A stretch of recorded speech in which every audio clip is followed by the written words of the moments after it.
Whenever there is people, women get raped in Africa, and then the news come to the public domain, some of the first comments you begin to see is that, oh, she was not properly dressed. Oh, she was, she made herself vulnerable. The blaming victims mentality is in the African society, unfortunately. How people keep blaming people. It's like somebody comes to my house, put me under gunpoint, and then steal my property. Then you say, oh, why didn't you lock your door? Oh, why didn't you really make sure there was an iron window? The problem is, why did the person come to steal in the first place? That should be the question. The victim is not the one, but all the time when women are raped, people always accuse the victims and not the perpetrator. So that's just, by the way, just a comment I wanted to throw in there. Thank you very much for giving us this news. For the sake of today's broadcast, we will stick to the topic, which is F.W. de Klerk, the complicated legacy of F.W. de Klerk, South Africa's last apartheid president. Edward Amara will take the first question here. Who was F.W. de Klerk, South Africa's last Apartheid-era president? Can you tell us about the man, his political ideology, his contribution to South Africa's, because this apartheid is a very huge part of South African history and as well as Africa in general. So what part did this guy play? Who was he in the whole thing? Tell us about de Klerk. F.W. de Klerk was South Africa's last apartheid era president. He was an Afrikaner from the Dutch or somebody from Netherlands. But South Africa is a mixed race society. Here you have the white, the blacks, the people of color, and the Afrikaners. So F.W. de Klerk happens to be an Afrikaner. His father helped in the establishment of the apartheid in 1948. His father was the headmaster, and he became a cabinet minister on three presidential positions, or three presidents in South Africa. F.W. de Klerk, the man that you have seen on the screen, died at the age of 85. He entered politics. He was a lawyer by profession. He became a member of parliament in the Transvaal state in 1972. He rose on the earnings of the political steam into South Africa.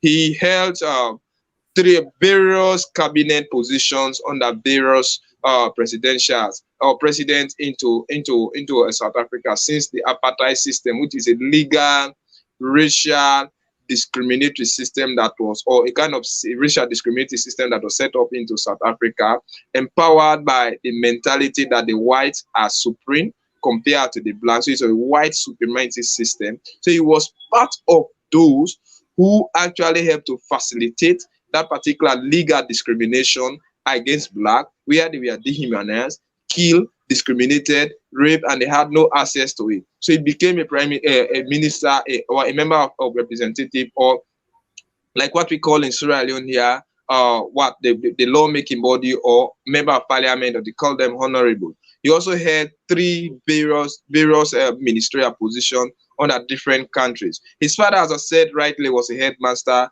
who served as headmaster into South Africa. He went ahead to become he went to serve as member of cabinet minister under three different presidents into South Africa. And again, F.W. de Klerk also served under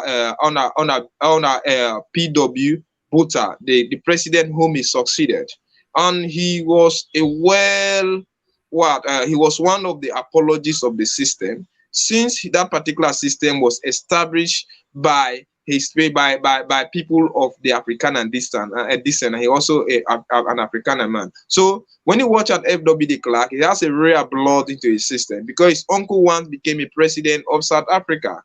F.W. de Klerk also was one of the people, or one of the cabinet ministers who went and met P.W. de Klerk in 1986, when the foreign minister of South Africa by then in 1986 declared that one day South Africa will be led by a black man. He was one of the cabinet ministers who went and enforced or tried to tell the president for the minister, the foreign minister by then, to come and retract the statement on radio by saying that that is a potential indication that the blacks one day will dominate South Africa and they will place them under strict military control whatsoever, and they will take over the situation. And F.W. de Klerk happens to be one of the controversial and divisive figures into South Africa. And finally, in 1989, when he succeeded the man Botha, P.W. Botha, he became the president of South Africa. In 1990, we saw him. He announced the release of Nelson Mandela and take off or lift off the ban on all political parties that were actually officially banned into South Africa. He worked with the like of Fidel Castro. He worked with the like of Fidel Castro from actually Cuba. He also negotiated South Africa's transformation from a deeply racial society where minorities have the right to rule, as we are seeing here over there. That picture is a clear indication. When they received the Nobel Peace Prize in 1993, he along the man whom he released in 1993, Nelson Mandela, who subsequently succeeded in 1994. So that was how S.W. de Klerk rose up to this point. He released Nelson Mandela. He did away with the legal apartheid system into South Africa, and he was one of the apologists of the system, as I said initially. Unfortunately, he tended to be somebody who disbanded a system that his great-grandfathers managed to build. So in short, that is what we know today as S.W. de Klerk. Unfortunately, we lost him on Thursday. He died at the age of 85 at his home, purportedly being killed by cancer, where he was suffering from. He was also a very good smoker. He survived by a woman, his wife Mittal, and his son Jan, and also his daughter Susan. And he has a kind of foundation into South Africa. And F.W. de Klerk, finally, he was one of the few people, or one of the leaders, who were interviewed 2 years ago whether he regrets the apartheid system. He failed to apologize. Unfortunately, on his dying bed, he said that his apology now is without qualification. He gave an unconditional apology on the heinous crimes, the human activities committed by the apartheid regime. So in short, this was X.W. de Klerk. Thank you very much, my co-host Amara. That is very important to buttress some of the points you made, and I'm in agreement. Your history is definitely correct. It's important to know that this man we are discussing, de Klerk, ruled. He was president in the era where South Africa was divided on racial line, like my co-host rightly pointed out. And when we talk about apartheid, you have to imagine Jim Crow law in the United States, where black people were divided based on racial lines. So certain public buildings were not accessible to black people. When you go to the public space, there is where black people can sit, and there is a space where white people can sit. If you want to get in the bus, there is a part of the bus where the white people can sit, usually at the front, and there's a part of the bus where black people can sit. If you want to go in a train, they will have a place that say white only. They have a place that say the other place is for niggers. So this is the way Jim Crow was designed. This is the same way. In fact, we learned that South Africans came to the United States to learn how to implement apartheid. Okay, they sat down with Americans and said, how did you control your black population? How did you control Black America? We want to implement that same system in South Africa and rule over these people forever. So South Africa was divided. And this man, de Klerk, was an apologist. Like Amara said, he supported the system from the initially, and he was a minister in several, especially the notorious government of Botha that really committed a lot of atrocity in South Africa. He was a minister. He was a conservative. He pushed the idea of white superiority, but eventually, he changed his mind, and we will discuss that. Why did he change his mind? Whether it was a rational decision or it was a moral decision, we will come to that. But Botha happened to be the last man, a white minority ruler who said, you know what, we have to take certain steps and then end this violence that is going on. So he was state president from 1989 to 1994, and the deputy president from 1994 to 1996. He's at the South Africa head of state from the era of white minority rule, and His government dismantled the apartheid system and introduced the universal suffrage, the right for black people to vote, released Mandela from prison, allowed the ANC and other parties to form as opposition, these things that were not allowed before under previous government. So he did that. So some people consider him to be a good guy. That's why he was given the Nobel Peace Prize. And some people consider him to be a controversial figure and say, no, this guy was not a good guy. I think he saw that there was no way to go on with this system, and he saw that he was being defeated. It's just like a man with a gun at a gunpoint says that I want to make peace. He put somebody on a gunpoint and he lifted a white flag. You are not sure if the person really wants peace or they want to save their life. So that's why his legacy is shrouded in controversy. So Edward Amara, that's my own contribution to it. That will take us to the second question. Did he reform South Africa because he was backed against a war or because he thought apartheid was immoral? Here is my opinion. I believe that de Klerk in the 90s made a rational decision and not a moral one. A rational decision in a sense that he calculated that, look, we cannot go on with this apartheid system. The black people were fighting. They were not sleeping. The like of Chris Hani, the likes of many other. Mandela was in prison. Winnie Mandela was on the street. The Soweto march happened. A lot of things were happening. So he saw an international community were issuing sanctions against them. All over Africa, African governments were united, except for a few sellouts, like Ivory Coast and others. Many other governments were already against South Africa. They were banned in so many international organizations. So he saw that the future was not bright. So the best thing to do then was to integrate the black people and then create a so-called rainbow nation. So he made a rational decision, but not a moral decision. A moral decision in a sense to say that, look, this is against the Christianity that I practice. I want us to end it. Or this is against humanity. I want us to end it. That was not the reason. Because you saw a few years later, like you rightly said, he was interviewed and asked, do you think apartheid was immoral? He said apartheid had its good side and bad side. He never said it was immoral. So that's to tell you the apartheid apology did not disarm. De Klerk did not disarm, and he was an apartheid apologist.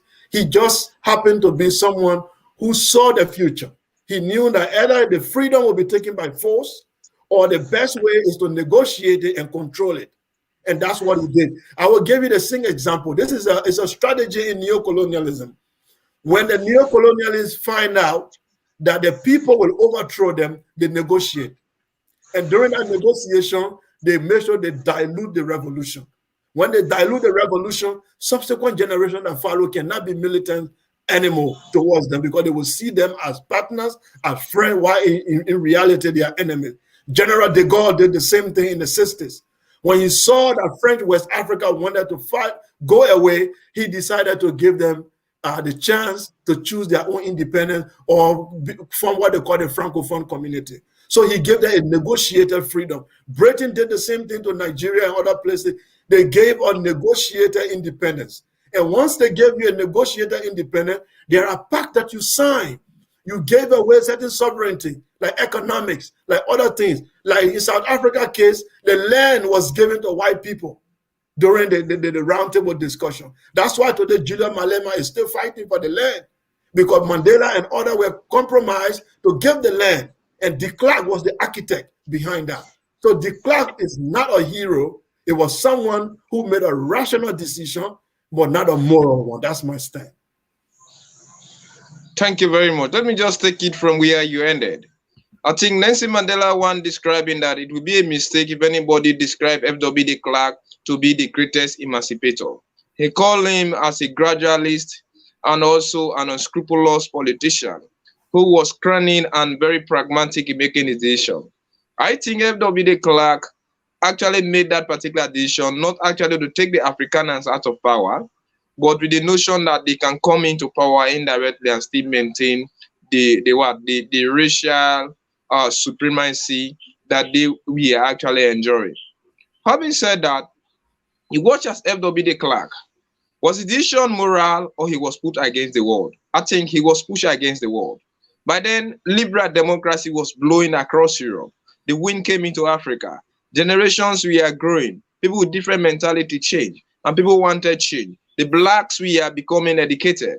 And you have a kind of social system, new social classes are rising up into Africa. You have we need Makizela Mandela, like Thabo Mbeki, and other people who are very active in the street. Though the like of Nelson Mandela or Mandiba, we are all in prison. But you have an ANC system, another political system, vibrant civil society that we are very active. You have students who are so active in the street that we are no longer afraid. I think FW de Klerk came at a time into South Africa where he knew that power was actually slipping from the hands of the majority, from the hands of the minority, which were actually the black, and they were being discriminated. You are seeing the African society was deeply afraid of not only losing power but risking whatsoever thing they have. Having said that, being an unscrupulous politician with the selfish interest at heart, and being part of the apologists and those who orchestrated a carefully planned, deliberate racial system, which was meant to disorganize, send the blacks to live in Bantu communities, which they relegated the blacks to the position of servants into their own society, gave the white, the Afrikaners, the power to continue wielding power and also to engulf the economy. They took the total control of the economy. But he knew that exactly. He was not. He's a kind of cunning politician. It's not like this of our unthoughtful dictators into Africa, like what is happening today in Uganda, and also happening today Equatorial Guinea and other places where you have long times, even Republic of Congo, where you have the Denis Ingreso and others that have taken long time into power. And you must realize that one day, if you allow yourself to be taken out of power, if you don't quit power, power will quit you. I think FW de Klerk realized that he needed to quit power to maintain the legacy. He saw what happened into Zimbabwe when the whites were bull out of power, and he realized everything was just lost because the like of Robert Mugabe was a kind of leader, but Robert Mugabe was a leader whom they needed in time of controversy. These are warlike leaders. He was not a kind of a gradualist. He does not believe in gradualism. So just after what happened into Zimbabwe, I think somebody else with a gradualist mentality would have been needed to take over, who have pragmatic and astic political ideology to save the black society from losing everything. FW de Klerk realized all of those things. So he came to the table. His negotiation with Nelson Mandela in those areas, we are definitely not out of moral conscience. But he realized that the society was pushing him to the world. Everybody wanted to live independent life, and the blacks were no longer sleeping, and they could do anything to ensure their freedom. So FW de Klerk coming to negotiate that particular freedom was nothing to do with moral. Although the Afrikaner society felt that he had betrayed the society. But come to think of it, I think he could be the prime suspect. He could be the first person to be arrested in case anything goes on wrong. Because FW de Klerk was actually the president of South Africa when he released Nelson Mandela. He was the president of South Africa when when a hatred against the white-dominated mentality was at its own peak. And he realized that the society we are no longer will a compromising one. And he realized that people we are willing to come out on the street vehemently. So meaning, if he had not done that, the African society would have lost everything into the South African society. One, he could have been he could have risked himself being arrested. And if he were actually arrested by popular demonstration, like what happened to other African countries, where African leaders failed to release power and allow the people to take to the street, because legitimacy or the power belongs to the people. In a kind of free and fair election, you know that power resides into the people. And if they declare a government illegitimate, it means you have to leave. And if you allow yourself to be bull out of power, everything you are going to lose it. So as he rightly said, he knew that the society was against him. Everything was going against the white. The African society, we are deeply divided. That is why he negotiated it, and most of the African society felt betrayed. But it was only now most of them are realizing what he did, because it was out of his negotiation power, out of his political genius. He was a selfish political seeker who negotiated those things. Now, how you are seen, South Africa is still seen as a white supremacy society where the perpetrators are still in power into the economy of the country. They're almost enjoying everything. It is still living into discrimination. So in theory, you may say South Africa no longer, in practical or in theory, you may say South Africa no longer have apartheid. But in theory, that is in theory. But in practical, you are seeing that there is still apartheid existing into South Africa, because all the opportunities that we are in the hands of the white, when FW de Klerk, Botha and others are in power since 1948, it is still continuing. There are certain societies today into South Africa where a black does not go. Afrikaners have absolute power. There are certain societies in South Africa today, people of the color are not entertained. So you are seeing that this was a kind of unscrupulous, selfish special seeker who did everything he can to ensure that the white minority only walk out of power, but they still maintain their economic and educational hub into the country. Yes, I agree with you 100%. That assertion is right. And the third question here, does his legacy worth celebration or condemnation? Well, what are his legacy? He permitted the anti-apartheid party marches in the country to take place. He legalized opposition political party. He freed imprisoned anti-apartheid activists such as Nelson Mandela. And then he dismantled the South African nuclear weapon program. Now, let's look at them one by one. The fact that he allowed the anti-apartheid parties to form, to allow multi-party, to allow black people to form their own political party. We should commend that. Okay, we have to be honest to commend that very decision that he did. That was a heroic deed. Botha could not do it. The other presidents before him could not do it. So Ali, we commend him for taking that decision. Also for freeing Nelson Mandela and the other anti-apartheid activists that were in prison. We should also commend him for that. He was a man who saw the future, actually. He saw the future was coming, but like every rational being, when the future is catching up with you or something is catching up with you, you have two choices, okay?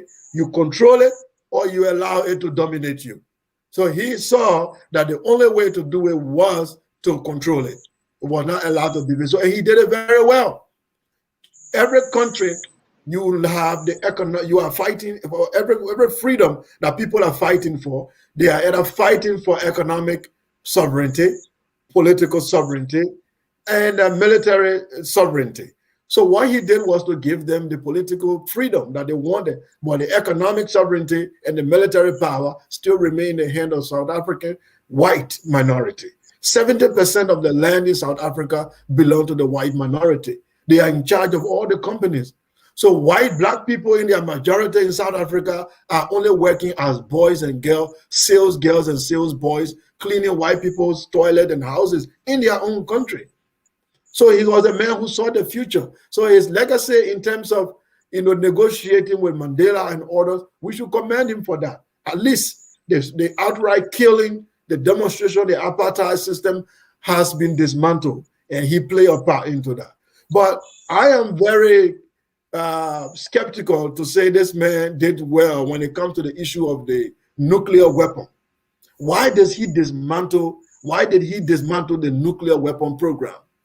Because the problem in South Africa was racial inequality, was about social inequality, was about the class system created by white minority. It was not about because South Africa has a nuclear weapon.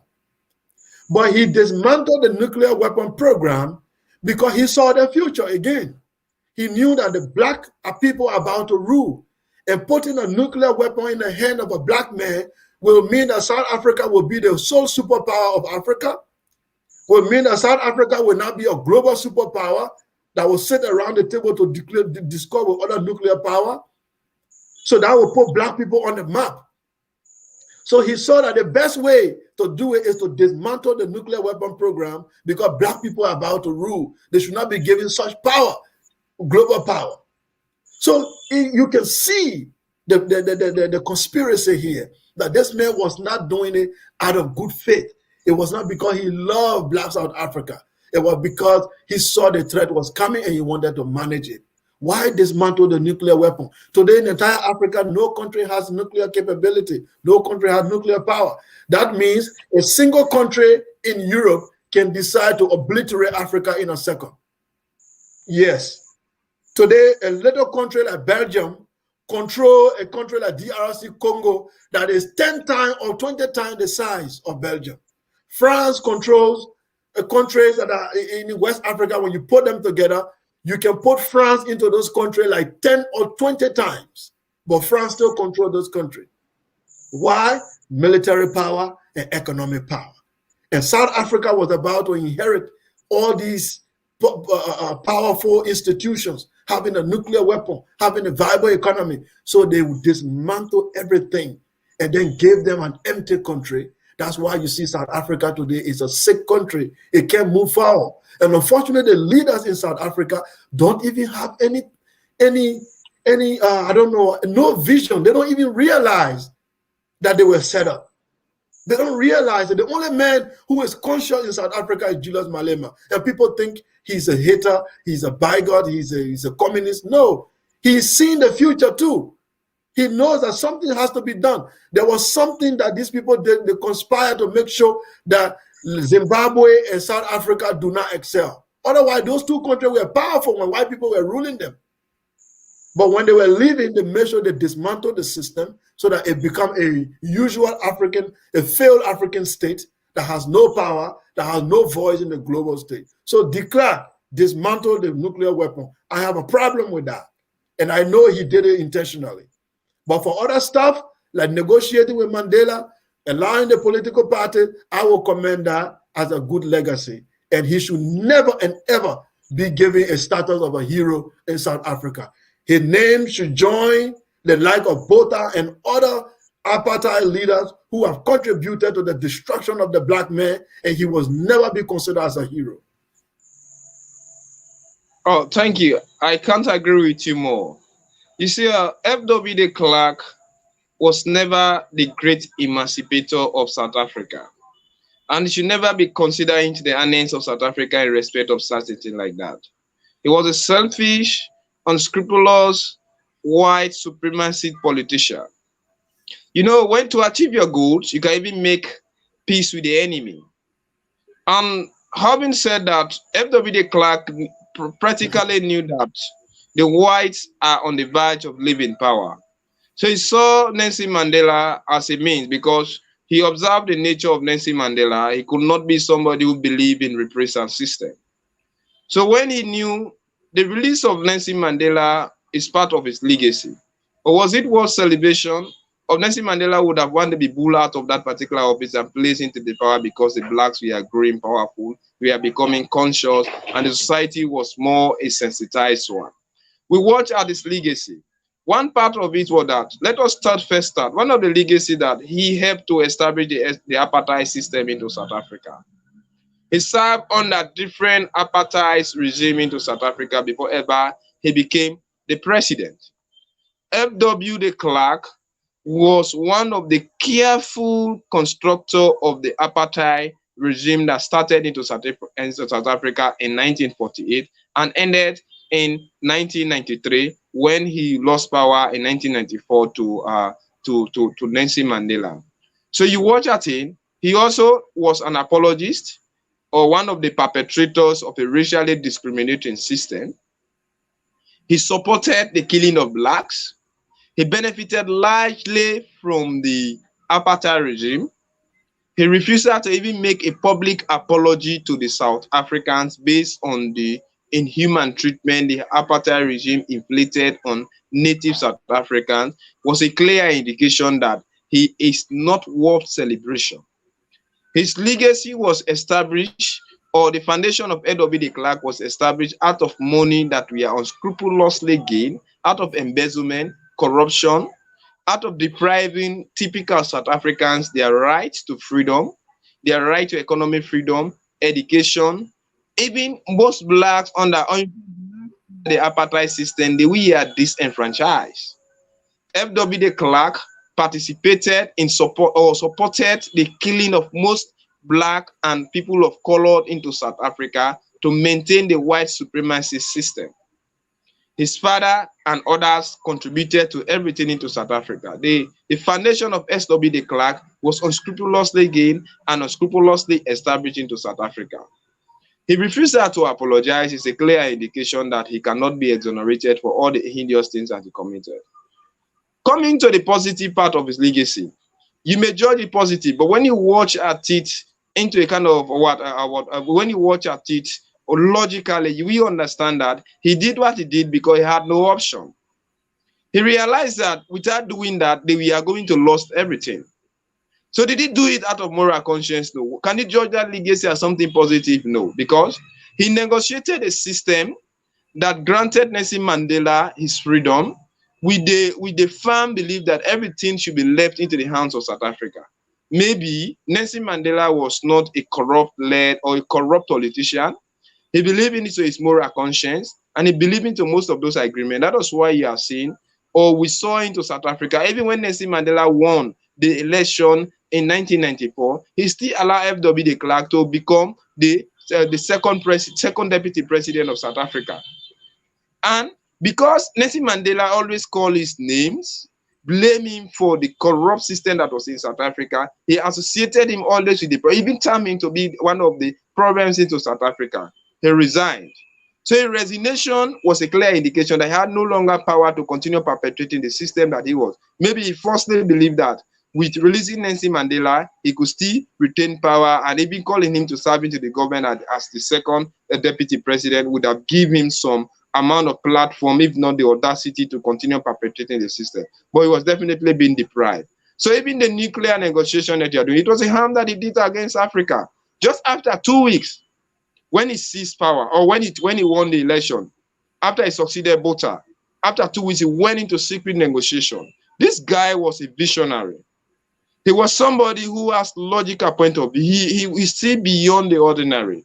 He understands things and analyze the future and try to fix the system that have protected the South Africans today, especially the Afrikaner society.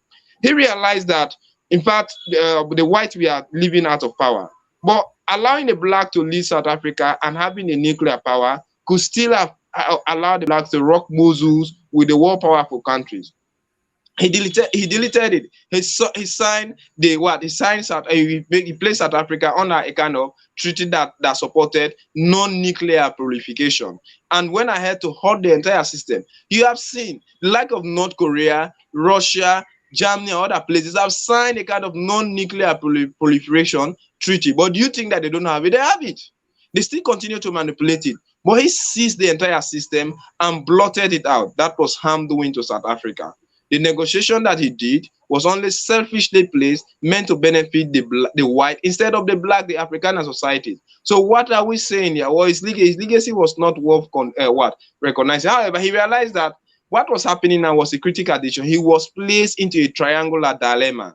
One of the dilemma was Nelson Mandela has to go. If Nelson Mandela has to be released from prison, then somebody should do it. And that person should be a conservative person who has great respect, or who the conservative society strictly respects him. And that was F.W. de Klerk, who came into power. He realized, he knew his roots. He knew that his fathers constructed the system, and he was part of that system. His uncle even became a prime minister. His father became he served three presidents into South Africa on a cabinet position. He was a lawyer, a kind of visionary, so he watched all of these things. So maybe we are saying we can only comment on what he did positively, but we cannot apportion those things to him in a positive manner. Reason being, he did it for him to benefit out of it. And now, out of those negotiations, the Afrikaner society has saved. The foundation was not lost. Above all, Truth and Reconciliation Commission was being held into South Africa, but no prosecution was made. That gave them the culture of impunity. And we are seeing what South Africa is. South Africa today is suffering from a deeply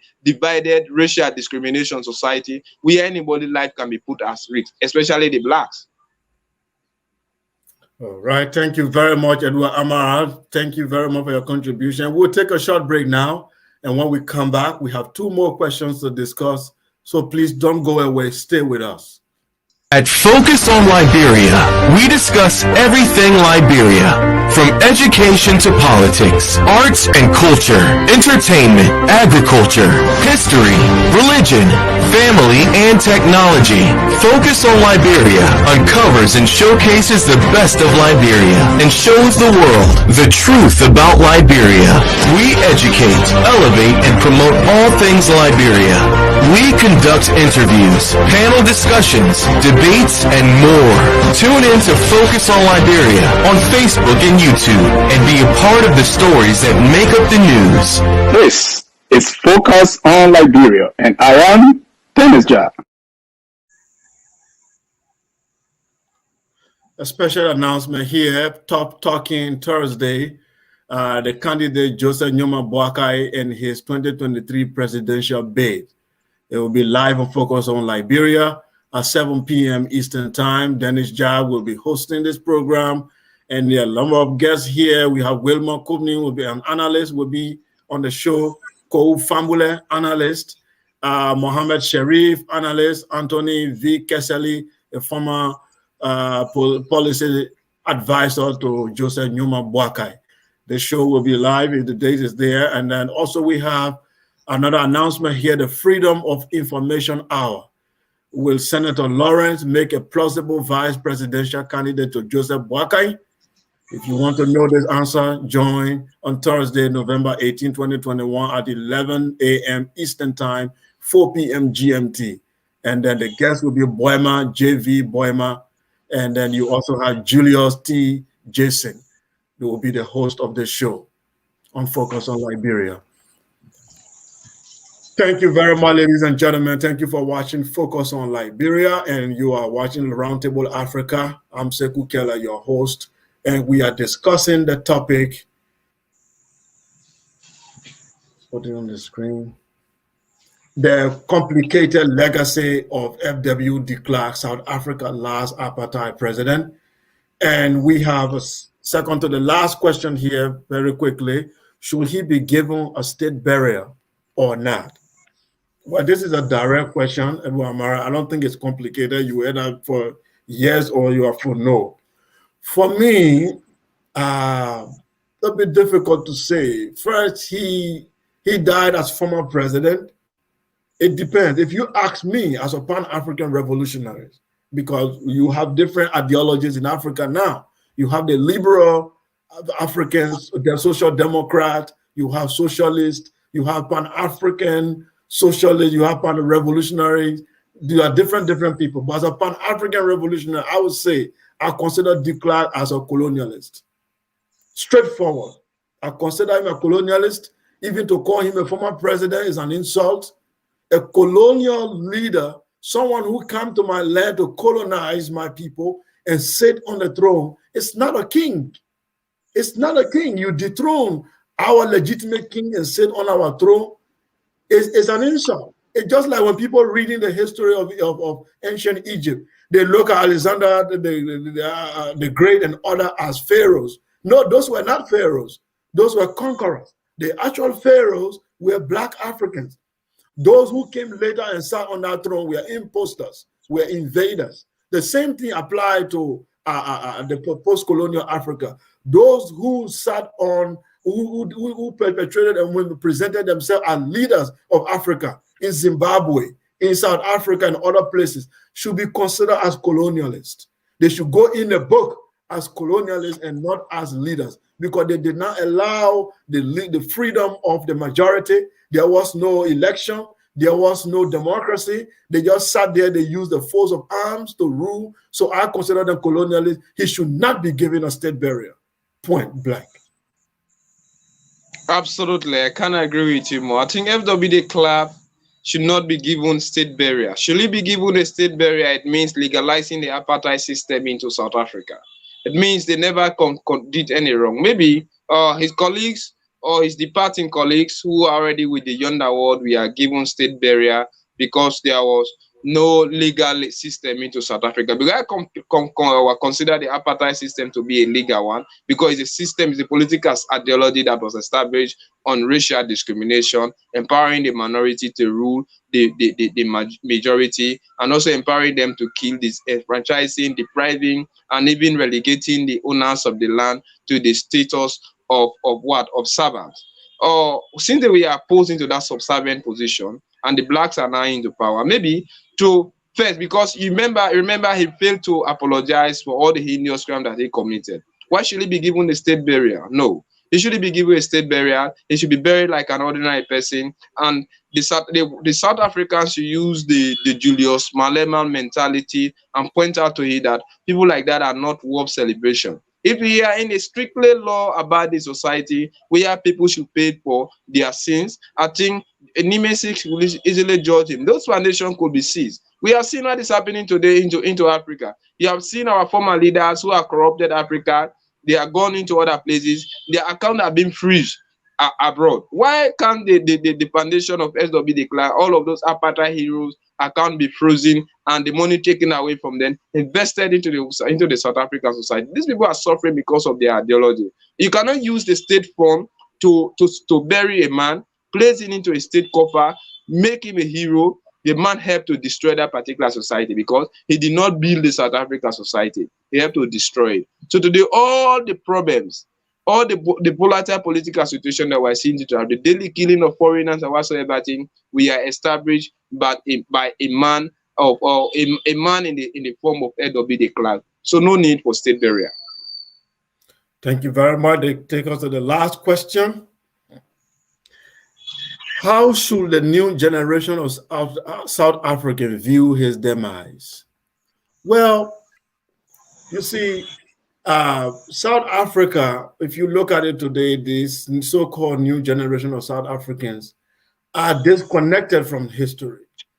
It's obvious with the way they treat fellow Africans, with the way they vote for ANC that is not doing a job. You can see that this new generation of South Africans are not really familiar with their history. Otherwise, they should view de Klerk as a man who was defeated by the struggle of men and women who died in Soweto. They should see as the fall of the white minority rule due to the struggle of the lives of Winnie Mandela, Chris Hani, and all these people who gave their life, who sacrificed to make sure that South Africa is returned to the majority rule.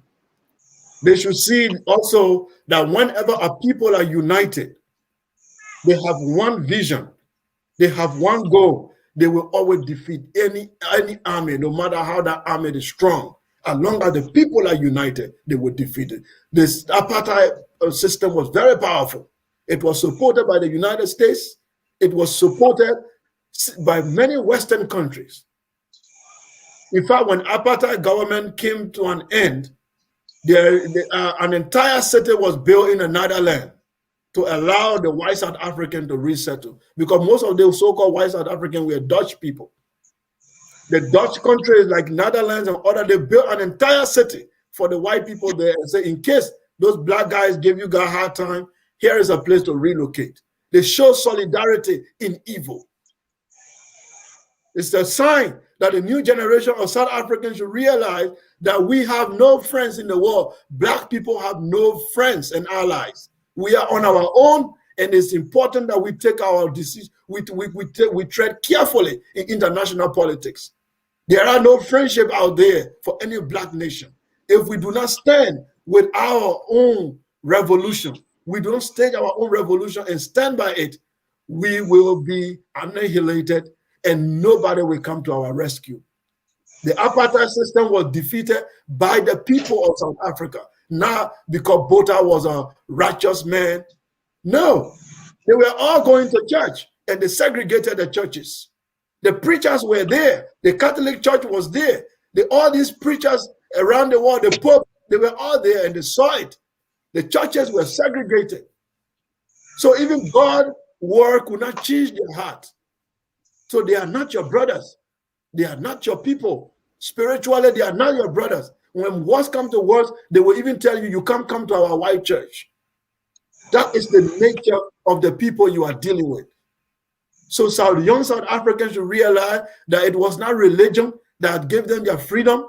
It was the struggle of people in Soweto, ordinary women, men who gave their life to make sure that they all gained freedom. And they should learn this lesson to get in solidarity with their fellow Africans and be able to work for a better future. Otherwise, if they play with this victory, this fragile victory, because the white South Africans are still around, as we even speak, they are demanding for their own country. Recently, they wrote a letter to the parliament that they want to create their own white state. They want to secede from South Africa. They have already shown that red flag already. And they are capable of doing it. They have the money, they have the influence, they have the connection in the West to dismantle South Africa any minute. So they should learn from the past and not think that the past is gone. No, the past is always in the future. You need to be careful, otherwise you will repeat the past. If the young South Africans do not see that the victory they got was through their sweat and their blood of their ancestors, and they need to protect it, they will find themselves in something worse than the apartheid in the next century. You analyze things perfectly. But to add certain things, I think the young South Africans are also feeling betrayed by the ANC, the African National Congress that we are seeing.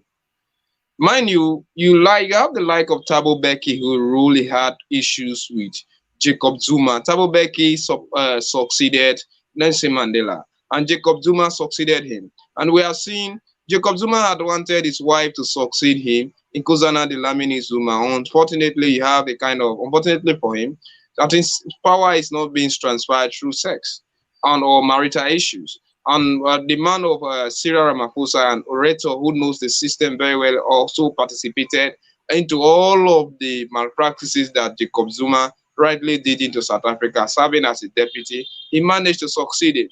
But how is the African National Congress ruling South Africa? They are as corrupt. They are serving as like any military regime who accuse a civilian-led government of corruption. When they come into power, they tend to be more corrupt than the civilian government.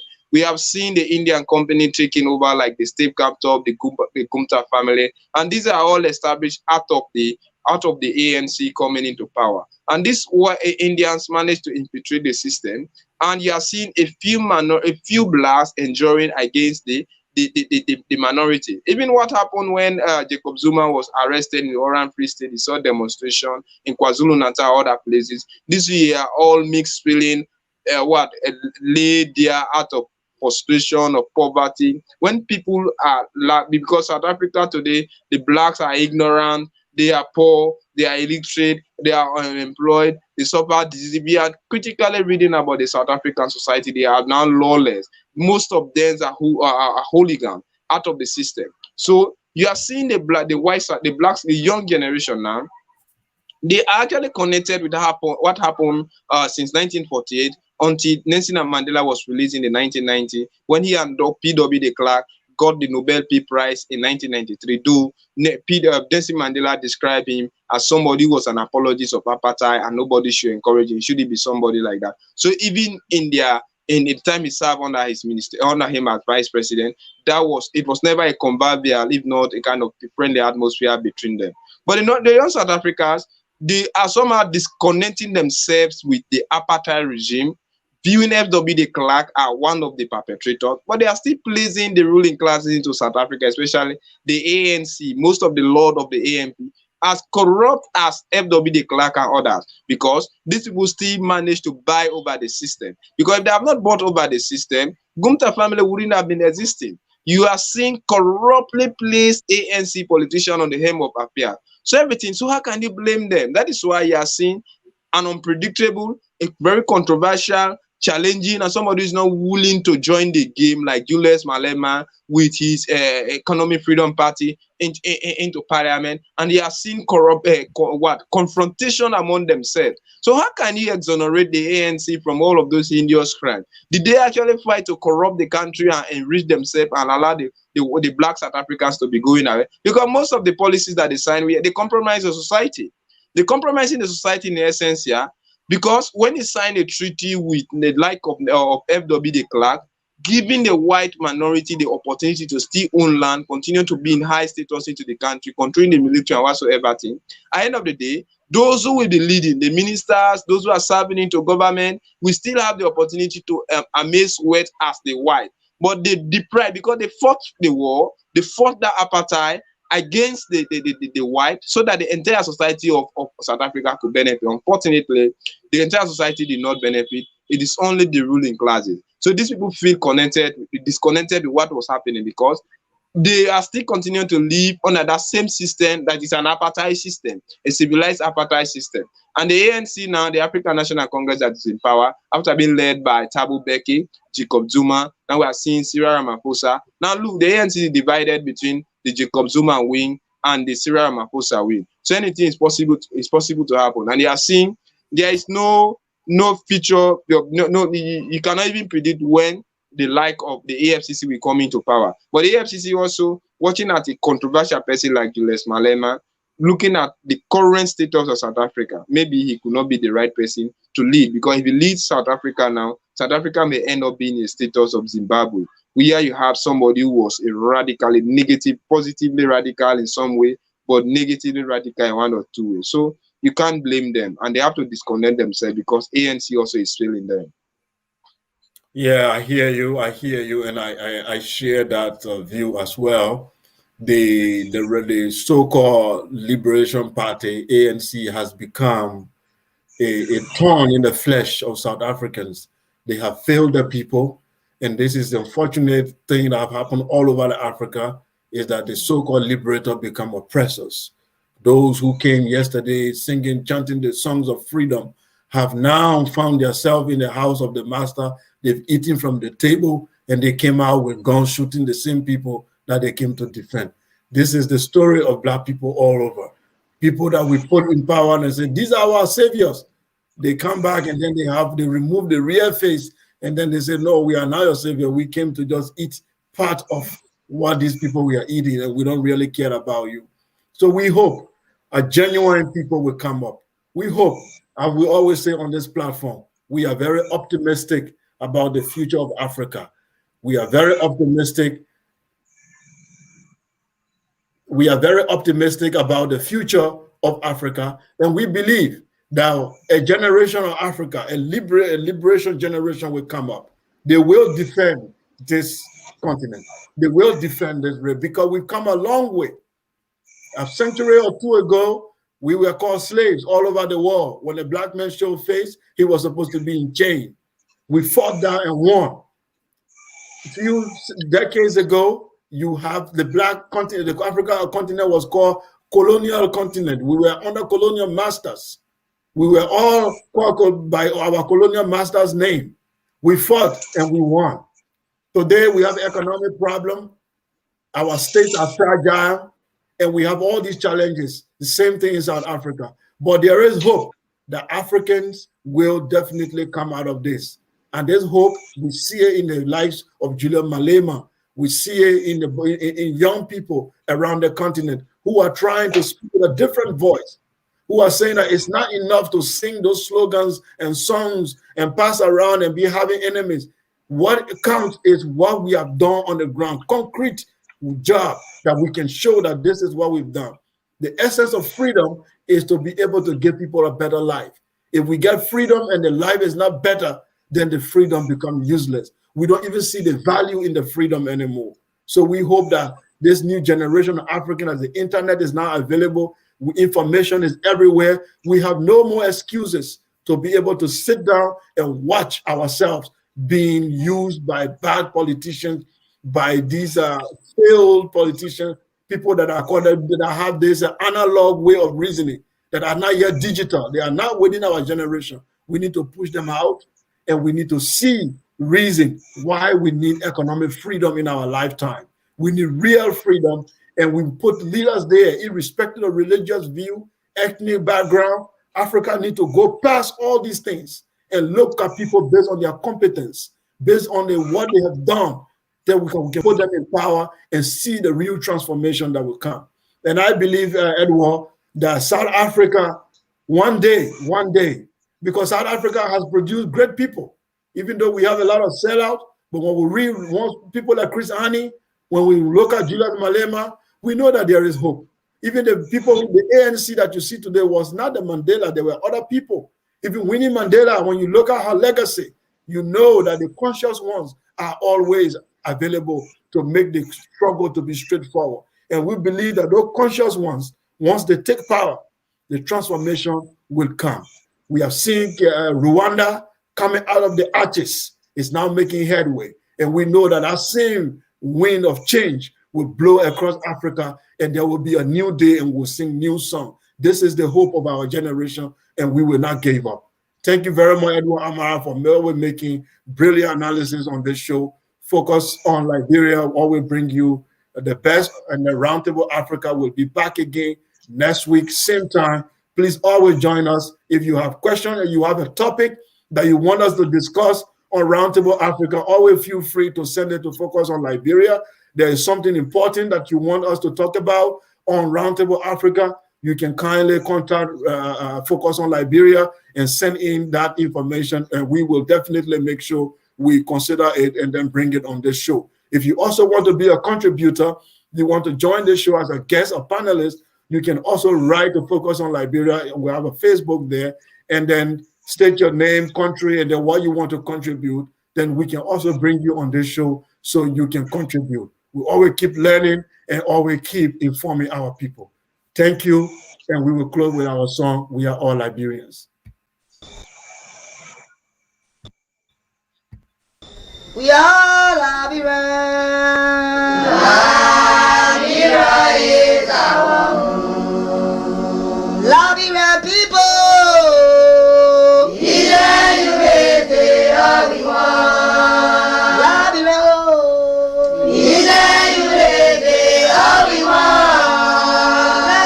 Liberia.